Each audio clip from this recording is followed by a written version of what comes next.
Hey, it's Ella. Like Cinderella, but without the ashes, and certainly not the fairy tale. You don't know who I am.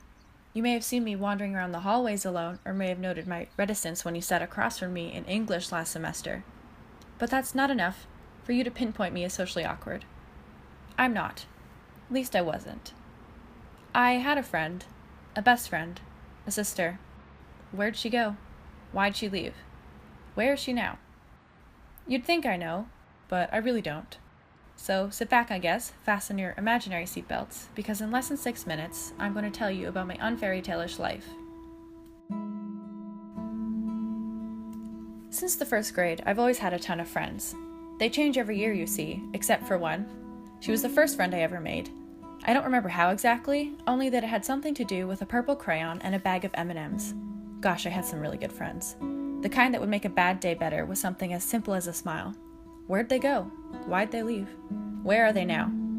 Not wandering around a forest, I'm sure, not sitting on freshly fallen leaves, and not sleeping on a stray tree trunk because of pure exhaustion. But this is Sophia, the one I mentioned earlier, remember? My first friend. Once I hit high school, she became my only friend, really. But that's okay, because she was the only one that really mattered. I found that it's harder to make friends when you're older. People are always colder, more distant, bitchier.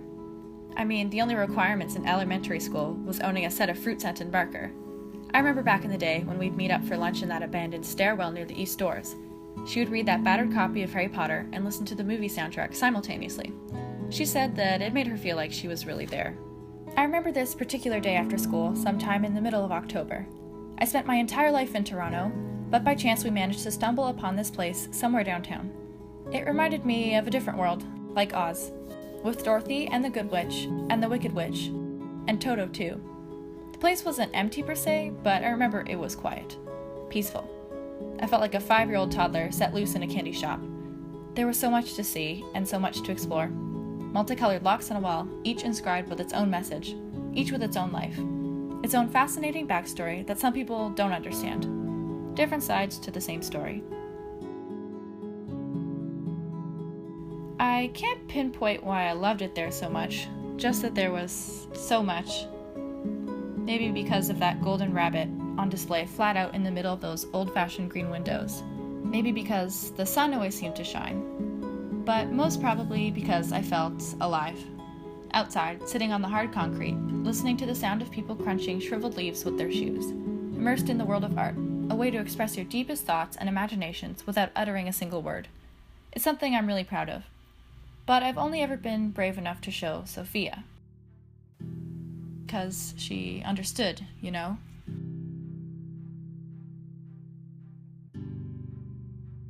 We always used to work on our homework together. She'd always finish really, really quickly, never getting a single answer wrong, no matter how fast she went. I don't know how she does it. I wish I was more like her, but I wasn't. I had to concentrate really, really hard to understand all those complex equations. It just didn't come to me as easily as it did for her. But she used to sit there, wait until I finished, and then we'd walk home together. But one day, one minute she was there, and the next moment, she was gone. I don't know, maybe it was something I did. That was also the last time we ever hung out. I just didn't know it yet. After that, I felt alone. Don't get me wrong, I like being by myself, submerged in my own thoughts, putting pencil to paper and sketching the skyline of my hometown. But I didn't like being lonely. I always wondered what happened between me and Sophia. Did she simply get bored of me? Did she not like me anymore? I never got an explanation. It became a mystery to me. She became a mystery. I wonder if she even cared. I remember the first time I felt her disappearance. I wasn't just alone anymore. I was lonely. And I didn't like it. There's a million better and poetic ways to describe what I felt, but I can only describe it in 2.